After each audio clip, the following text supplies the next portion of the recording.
Yo justo traje unas fotos. A mí me gusta recordarlo con la sonrisa, ¿no?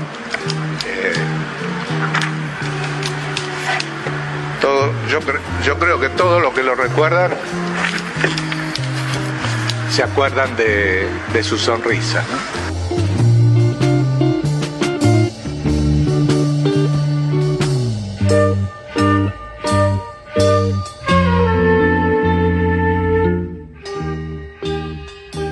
Bueno chicos, hoy vamos a hablar de la Inquisición. ¿Alguno de ustedes sabe qué es eso?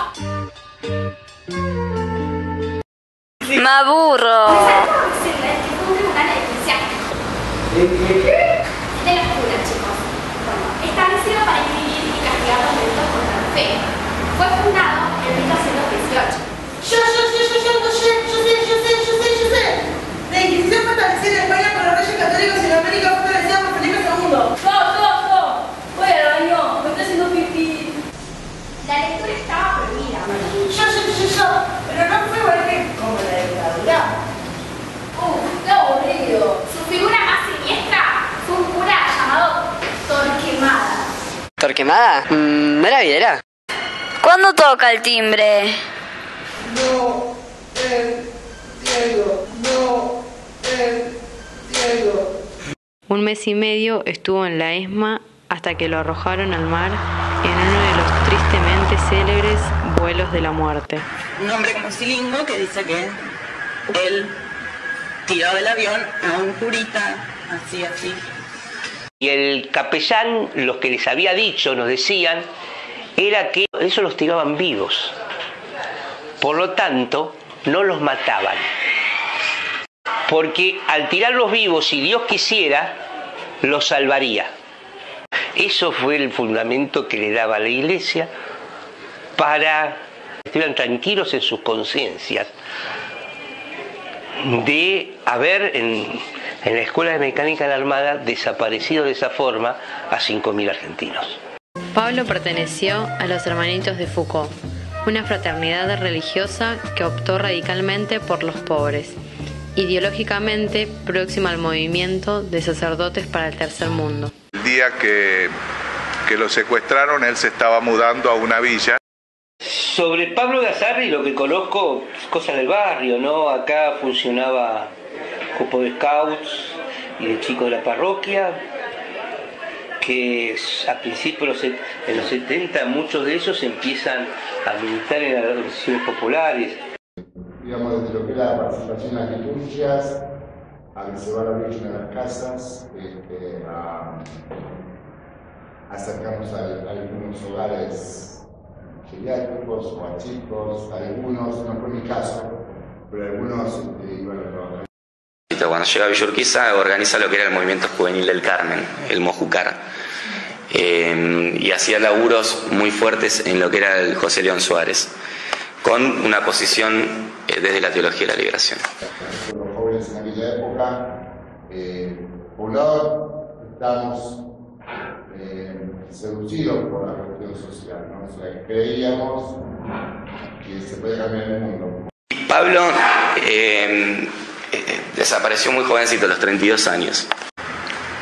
Bueno, era una persona muy trabajadora, muy dedicada a lo suyo. Y de entrada él siempre quiso dedicarse a la gente más pobre. Pablo era un muchacho que como que convivía en él como mucha energía, pero mucha paz a la vez. Mi mamá lo veía que necesitaba ropa, una campera, le compraba una campera. A la vez siguiente, Pablo, ¿y la campera? Y no, se la regalé a no sé, fulano, porque la necesitaba, porque tenía frío. Siempre estaba contento. Y nos peleábamos como todos los hermanos se pelean. Tiene una imagen muy parecida, lo conocen a Miguel Hernández, o sea, poeta español, o sea, tiene un parecido así hasta en la mirada. Nosotros recibimos muchas muestras de cariño durante bastante tiempo. Familias de la villa visitaban a mi mamá, que por supuesto, como se pueden imaginar, la que más o los que más sufrieron de entrada fueron mi mamá y mi papá. No creo, o al menos elijo no recordarlo así, que él haya querido o buscado ese final. Yo creo que precisamente para lo que él luchaba era la vida. Él era un tipo que se reía, esas cosas que para mí por mucho tiempo no supe, porque de eso no se hablaba. Los que pudieron compartir con él y después contarlo, nos dijeron eso. Él celebraba misa para los presos que estaban junto con él. Siempre estaba contento.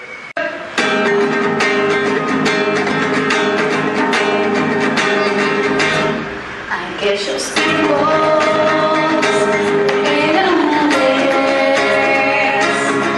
que se ilumina una luz en este barrio.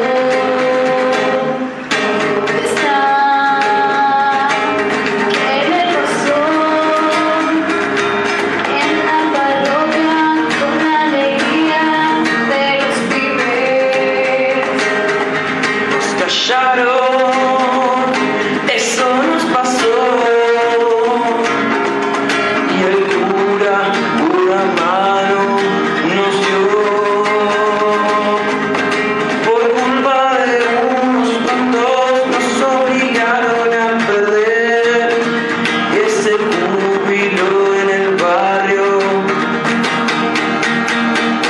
Desapareció. Hey, hey, vení para acá. Me lleven, por favor, déjame ya. No, no, nunca más. Ya no más. Ya no más. Su lugar era la iglesia y él solo quería ayudar. Teniendo peligro en mente, igual se quería mandar. Aportó para la causa, pero se tuvo que sacrificar.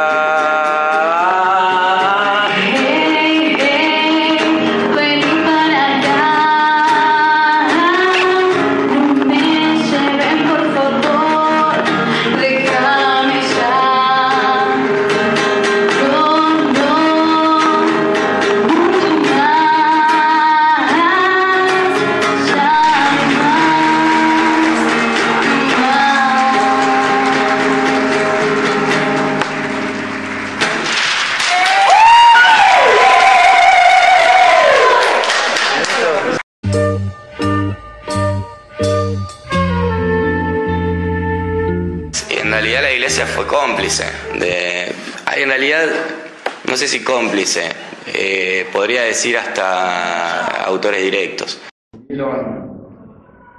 Muchos sacerdotes que siguieron militando, como Angelelli, como Salmer, como Pablo, y otros que transaron con el poder. De la actuación de la iglesia somos responsables todos.